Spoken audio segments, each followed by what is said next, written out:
Hello again, everybody. This is Mr. Everything, and I am coming at you with another Wargaming and miniature video.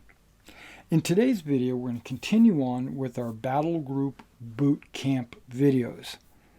Now, in our previous Battlegroup boot camps, we talked about the turn order, how to issue orders, we talked about movement, we talked about cover saves, observation. Now, we also talked about suppressive fire versus direct fire or aimed fire. And in today's video, we're going to be talking about aimed fire, but with high explosive shells. As well as being very useful for area fire, high explosive shells can also be used for aimed fire, in effect getting the shell so close to a target that it is destroyed by the blast. Any gun with a high explosive shell can be used for aimed fire by following these steps. Okay, now you're going to recognize these steps. Observe the target. Roll to hit the target. Roll for high explosive damage. Target gets a cover save. Then target's morale check. That's pretty similar to aim fire. Okay, so now let's take a look at observation. Here's the observation table on the screen. I'm going to put it on this, where you've seen this before. Infantry in the open firing, obscured, deployed gun, all that stuff, right? You've already seen all that. It's done exactly the same way as you do for aimed fire. So it's just doubled here. This chart is just reproduced in the rulebook for clarity. But it's basically done exactly the same way. You roll to spot. Okay, then we have the next step, part 2, roll to hit the target. Okay, to hit. With the enemy sighted, the next task is to hit them with a high explosive shell. This involves rolling to hit. Check the score required to hit based on the range to the target. Here's the chart. Roll a single d6 and apply any modifiers. A miss has no effect. So basically your shot flies over their head, or it hits inside the ditch, or it hits near them and the blast has no effect on them. Okay, so if you're shooting super close, like 0 to 10 inches, you only need to roll a 2 or better to hit. That's pretty okay. Another note in this game, a natural 1 is always a miss, and a natural 6 is always a hit. Okay, so a 2 or better, 3 all the way up to 50 to 70 inches, which is a long ways away. But because you're not trying to hit directly, you're just trying to get it close enough to them that the explosiveness of the shell will actually cause the damage, there's really still a chance at 70 inches. If your weapon has that kind of range. Now, if you're shooting at someone that moved, you get a -1. And if you moved or will move, you get a -1. And then if you have an ace crew, you get a +1. Those are pretty easy modifiers. Damage. Okay, so once you roll and succeed to hit, every gun has a high explosive rating. The larger the gun, the bigger the blast.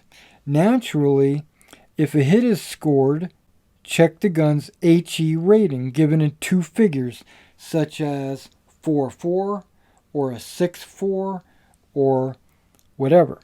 This means, okay, so I'm going to say 6/4+. We're going to use that one as an example. This means that the gun can roll 6 dice, needing a 4 or better to cause a hit.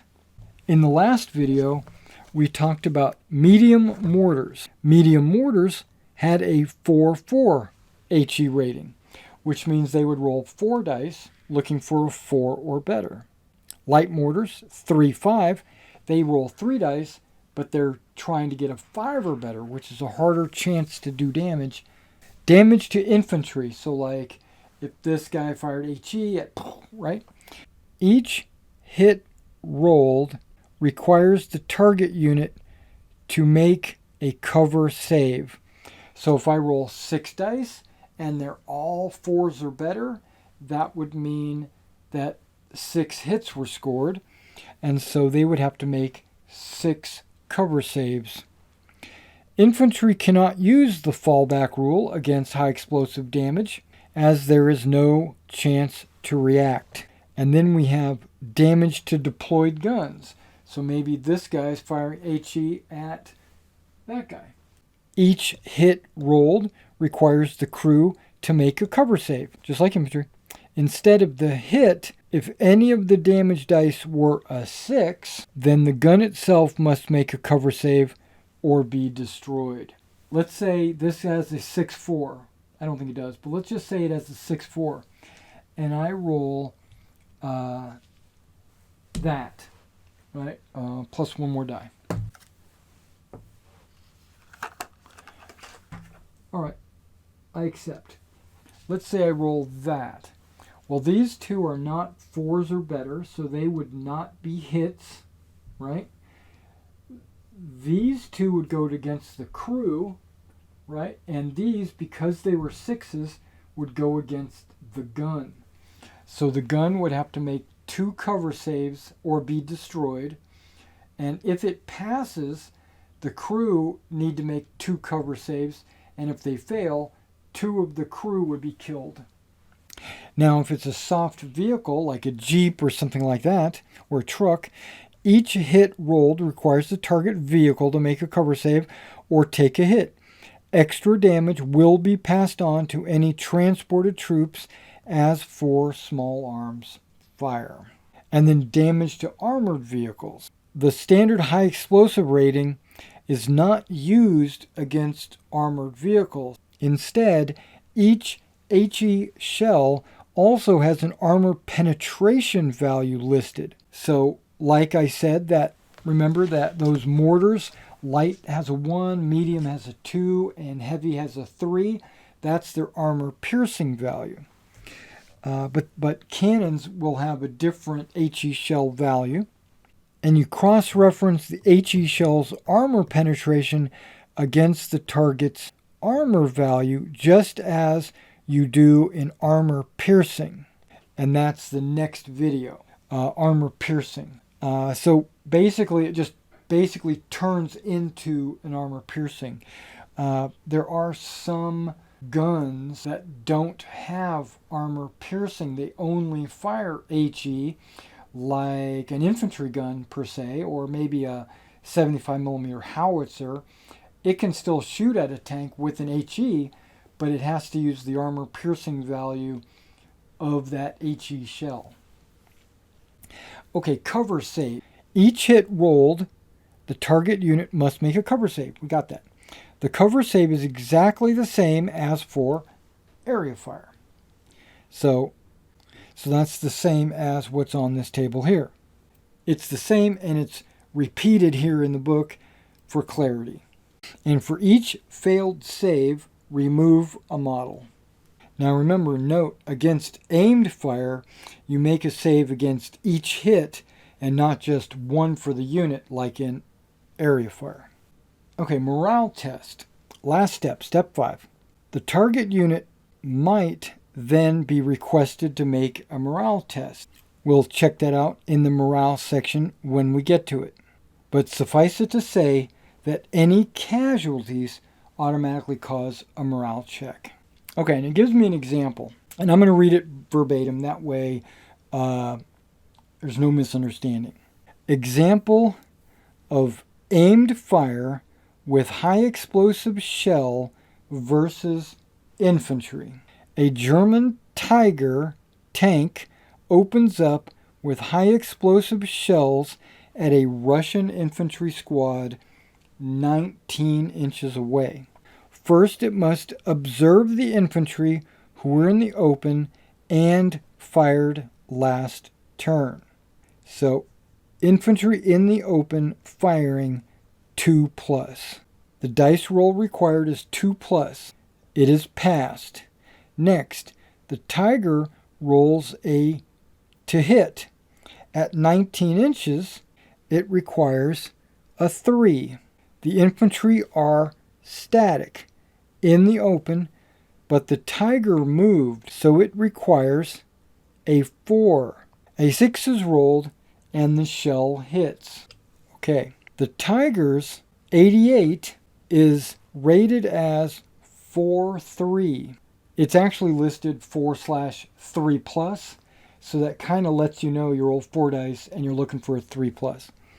It rolls 4 dice and scores 3 damage. The infantry get their 3 cover saves. Being in the open, they need a 6, and 1 passes. So 2 models are removed as casualties from the blast, and then the unit needs to make a morale test. Second example, to maybe kind of clarify things. Aimed fire with high explosive shells versus a deployed gun. Next turn, the Tiger changes its target to a deployed 76 in a wood line, 33 inches away, which did not fire last turn. The Tiger needs, okay, let's take a look. Deployed gun, obscured gun, not firing, looks like a 3. The Tiger needs a 3 or better to see it, and passes. With HE shell loaded, it fires, rolling to hit. How far away is it? 33 inches. We need a 5 or better. It needs a 5 or better for the range. It needs a 5 for the range. But in the example, it says -1 for obscured target, wherein on the chart, there is no -1 for obscured target. So there's a discrepancy there. Okay, so it says -1 for obscured target. It needs a 6 or better and scores a 6. Kaboom! Good shot. Rolling for damage, it rolls 4 dice, needing 3 or better, and scores 3 damage. But 1 die is also a 6, so that's on the gun itself. The crew need 5 or better cover saves for the woods, which would be soft. 1 crewman buys it. The gun needs, deployed gun, soft, 5, needs a 5 or better cover save and fails. The 88 shell demolishes the gun itself, destroying it, and the surviving crew are removed. They are automatically run for the rear. A battle counter must be taken for the destroyed unit. Okay, so there's a discrepancy there. I'll verify that in the video. I'll put text on showing if it is actually in fact a -1 to hit with it being obscured. All right, well, that was high explosive shells. Basically, you have to do the same thing. I'm going to recap real quick. You have to observe the target. You have to roll to hit the target. Then you have to roll to see how many hits you get. And those hits have to be rolled against on cover save and then a morale test. If you're shooting at soft, you're using the 4/3 plus or whatever the number is. And if you're shooting at an armored vehicle, you use the armor penetration and you use the penetration table under armor penetrating direct fire, just as if it was an AP. Alright guys, thanks for coming out and checking out this video. In the next video, we will dive a little bit deeper into aimed fire armor penetration rounds.